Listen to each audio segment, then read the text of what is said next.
ఇదే పద్ధతిలో అమ్మాయికి 3 నెలలు గడిచింది, 4, 5, 6 వస్తుంది. అది కార్యక్రమాలు చేస్తారు, చూడదు అవన్నీ కూడా. కానీ ఆ ఊళ్ళో మంత్రసాని అని ఒక ఆవిడ ఉండేది, ఉంటుంది. ఆవిడ ఏ క్యాస్టో నేను మాట్లాడను. ఆవిడ వచ్చి అమ్మాయిని చూసి పొట్ట మీద ఇలా నివిరి ఒక్కసారి, అమ్మగారండి అబ్బాయి పుడతాడండి తప్పకుండాను అంటుంది. అబ్బాయే పుట్టేవాడు లేదు, అమ్మాయి అండి అయ్యో అంటుంది అమ్మాయి. ఎలా చెప్పగలుగుతోంది? ఇప్పుడు స్కానింగ్లో చెప్తుంటారు డాక్టర్లు, కదలిక ఎక్కువ ఉంటే పిల్లాడని, కదలిక తక్కువ ఉంటే, లోపల పిండం కదలిక తక్కువ ఉంటే ఆడపిల్లని, ఏదో స్కానింగ్లో దాని మిషన్లు ఉంటాయి దాని. మరి ఆ రోజుని మిషనరీ లేదే, ఎప్పటికది ఏనాడితోనూ ఆలోచించండి.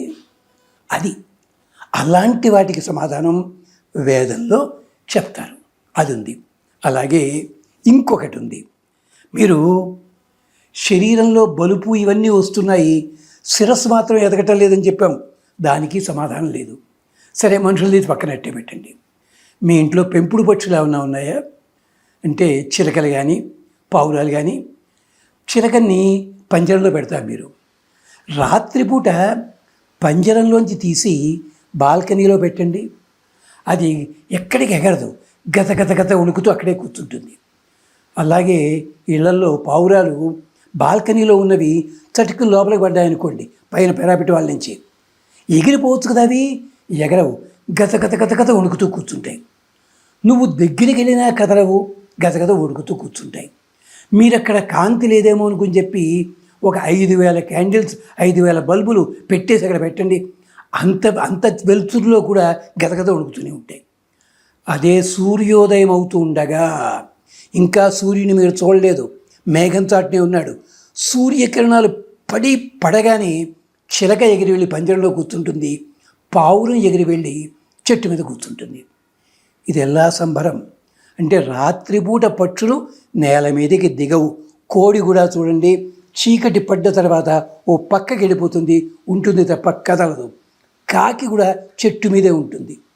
పక్షులన్నిటిలోకి ఆఖరిని నిద్రపోయేది కాకి, మొదటగా మెళకువ తెచ్చుకునేది కోడి. మరి రాత్రిపూట ఎందుకు తిరగవండవి?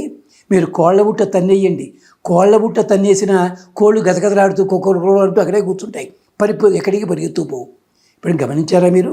పౌల్ట్రీ ఫారాలు ఉన్నాయి కదా, ట్రై చేసి చూడండి. దీనికి సమాధానం వేదంలో ఉందండి. మరి డాక్టర్లు లేదా పౌల్ట్రీ వాళ్ళు ఏం చెప్తారో వాళ్ళని అడగండి, సైన్స్ ప్రకారము ఆలోచించండి. వర్షం పడబోతుందని చెప్పి ఏదో డిపార్ట్మెంట్ వాడు చెప్తే మనకు ఒప్పుకుంటాం. వాడు ఎవడో పాపం డిపార్ట్మెంట్ వాడు చేయి బయట కట్టి వర్షం పడుతుందన్నట్ట. ఏమంటే పై ఫ్లోర్లో ఉన్నవాడు టిఫిన్ తిని చేయి కడుక్కున్నాడు, ఆ నీళ్ళు వీడి మీద పడ్డాయి దుబ్బతగా. ఇలాంటి వాళ్ళు ఉన్నారు దేశంలో, ఏం చెప్తావు? కానీ చెరువుల్లో కప్పలు చెరువుల్లో ఈదుకుంటూ ఉండేవి హఠాత్తుగా లేచి ఎగురుకుంటూ గట్టు మీదకి మళ్ళీ నీళ్ళలోకి పెడితే ఎప్పుడైనా చూడండి పల్లెటూరు వాళ్ళు చేస్తారు, అది చూడగానే అప్పుడు గారండి వర్షం పడుతుంది అంటాడు వాడు, మేఘాలు లేకపోయినా. మరి కప్పలకి ఎవరు చెప్పారు? సైన్స్ వాళ్ళు ఏమైనా చెప్తారా దీనికి సమాధానం?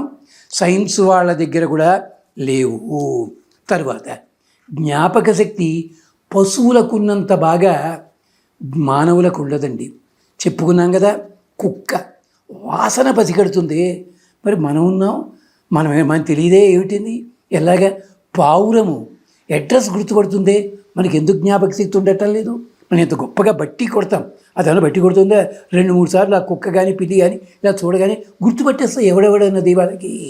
అలాగా అంచేత వాటికి ఆ శక్తి ఎక్కడి నుంచి వచ్చింది? అలాగే మనిషి, ఆవు, గుర్రం ఇలాంటివి చూసినట్టయితే ఒక్కొక్కళ్ళలో ఒక్కొక్క శక్తి ఉంటుంది. మనం కొంతవరకు నడవగలిగానే అడిసిపోతాం.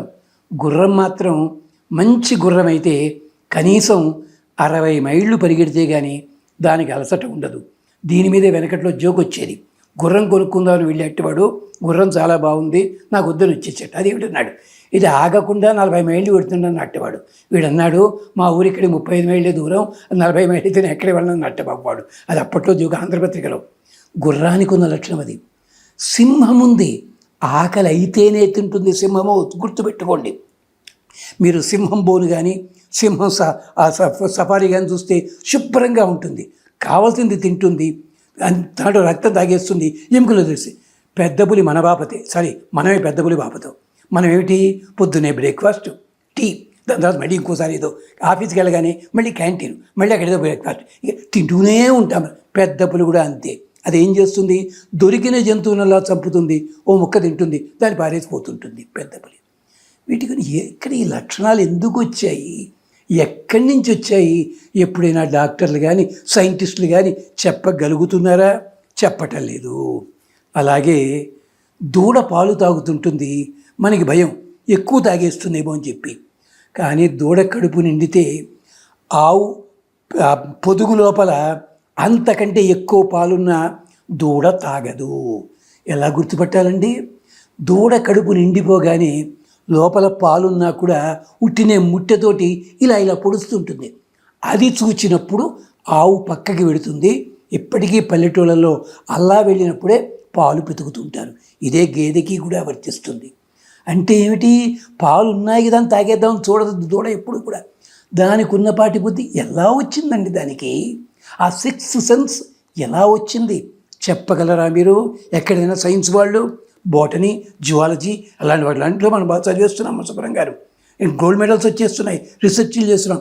ఇలాంటి దానికి సమాధానం ఎవళ్ళైనా చెప్పారా? అలాగే పంది లక్షణం ఏమిటో తెలుసా అండి? వాసనని బట్టి గుర్తుపడుతుంది. మరి ఎలా చెప్పగలమండి? అలాగే తాబేలు ఈ గట్టు మీద ఉంటుంది, పిల్లలు ఆ గట్టు మీద ఉంటాయి, పాలివ్వదిది. తన మనస్సులో ఉంటారు వాళ్ళు ఎదుగుతారు.